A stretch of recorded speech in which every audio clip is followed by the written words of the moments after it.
One of the things that I talk about when I lecture, and I talked about it on the Roommates podcast, if you happen to tune into that, was the importance of the couple making the relationship the entity. In other words, there's you and your partner, and then the relationship.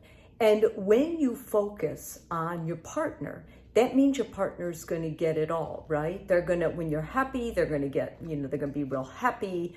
And when you're upset or in a foul mood, they're going to probably get blamed.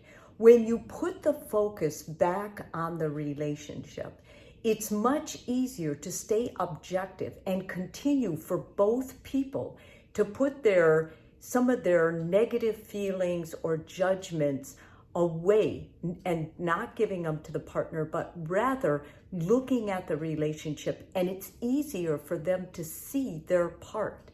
So I'm going to walk you through several things, and I do this in therapy, 9 things of why I think this practice really helps, okay? So from this day forward, what I'm going to challenge you and your partner to do is to work on making the relationship better. Don't work on fixing your partner. Don't work on pointing out their faults or why they should have done something or how they always do something. I want you to take the emphasis that you normally have and project it that way. I want you to give that back to the relationship. So everything you do from this day forward, I am challenging you to ask yourself first, will this help the relationship or will it not? Because the relationship is bigger than both of you. You both created it.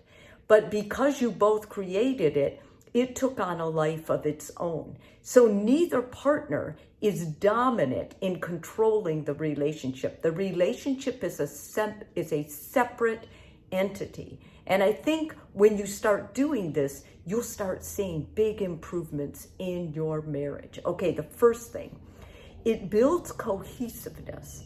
And since you're both working toward the same goal, because you're both working in the same relationship, it's going to make you feel closer when you make the relationship the place that you're both trying to improve. It makes cheating more about one person's character flaw and will help the person cheated on to get out faster. Because let's face it, if you're asking, will every choice you make, will this make the relationship better or worse? If your partner cheated, then they didn't ask that. They didn't care about the relationship. So that would obviously be a character flaw. And you would be in a better position to see it clearly for what it was instead of getting tangled up in the, oh my God, taking it personally. I can't believe he cheated on me, or she did this to me, she betrayed me. Think about what she did to the relationship. It will also make it easier for you to work on this issue in counseling if you decide to go that route. Thirdly, there's less reason to stay with an abusive partner, since you are in a better position to see what your partner is doing to you and how they're violating the relationship. If your partner continually does selfish things, controlling things, abusive things, it's going to be very easy for you to see that right away, because you'll see that that's what they're contributing to the relationship. They basically are doing those things to hurt you, but more than that, they're doing it to destroy the relationship. And once you see that, once you begin aligning with the relationship, instead of what all the stuff your partner's doing, you're going to be stronger. You're going to take it less personally, and you're going to be able to identify it more objectively. I mean, I use this method all the time with counseling, and that's why I know it works. And I use it in my own marriage, and it's cut down our conflict almost entirely.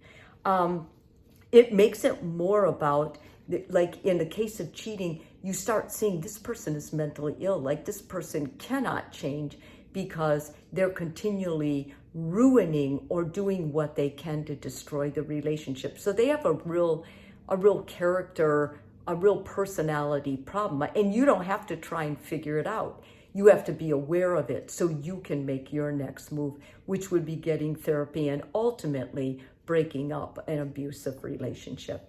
It makes it more likely you'll make sacrifices easier.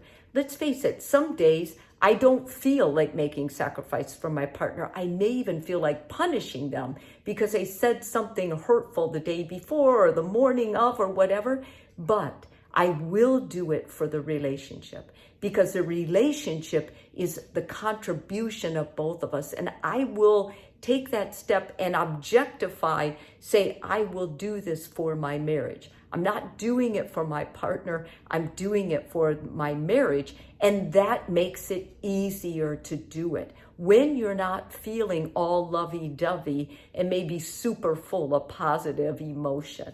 When the relationship is sick, you'll be stronger in making changes within yourself first, instead of blaming your partner, because nobody's blaming you. You're only looking at yourself and what you're putting into the relationship. So you're both focused on what you can do to change it, to fix it. In other words, when the relationship, when your marriage isn't going well, instead of saying to your partner, oh, it's because you're doing this, you look at the relationship and you say, okay, what's going in? Let's talk about what we're putting in. What are we doing to the relationship that's causing this conflict to arise between the two of us? You see what I mean? It makes it a lot easier to go through it, and you're not as emotional, which really is going to help cut down the defensiveness and the conflict. If you're both working on the vision of the relationship, you always have something to talk about. And it's exciting. And it's not always about the kids. It's going to be about other things, trips you're making. What are you doing? What are the goals you set so you could save more money to go on that trip? What are you working toward at work, hoping that you'll be able to take the profits or the benefits into the relationship? These kinds of visions are exciting, and it makes both people feel like we're on board. We're in this together. This is going to be awesome, whether it's building a new house together or saving for a baby. The two, it doesn't matter what the vision is. It's that your relationship is part of the vision and you're sharing it together. No one is a princess or a king in a relationship, because you shouldn't treat your partner like a princess. You should do the things that are going to make you a better partner for the relationship. And you shouldn't be doing things that are going to make your partner feel like a king.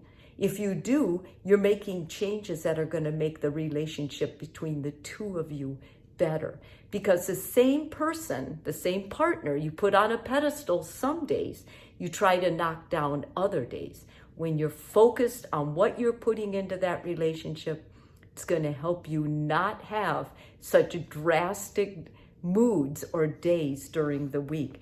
You can't blame the victim of the outrage card. You can't say, I'm the victim here, or I'm outraged, or I never expected this shouldn't happen to me. When you're both focused on the relationship and what you're putting in, there are no victims, okay? Because you have awareness. You now have awareness of what your partner is putting into the relationship. They're not doing these mean or careless actions toward you. They're doing it toward the relationship. The relationship is what they're willing to sabotage. And that should be a clear picture to you. Okay, I'm going to go to therapy and see why I feel committed and to stay with this person when this is what they're putting into the relationship. You won't be saying they're doing this to me, because it's not about you. When someone is trying to hurt you, they're trying to hurt the union of the two of you, and that's a relationship. And lastly, it works best for people who are emotionally mature and creative, and that they believe marriage works. So when I'm going through creating the relationship as an entity, as a third party, and where the focus should be, I can't do that if the couple is emotionally immature. if they're self-centered, if they're selfish, if they really don't want to be an equal partner in creation, but they want to be taken care of. If somebody wants to be a king or a princess, then they shouldn't get married, because married is about two people working together, sharing a vision and helping each other out, achieve each other's personal visions, share each other's personal losses, and to, at the end of the day, still choose love.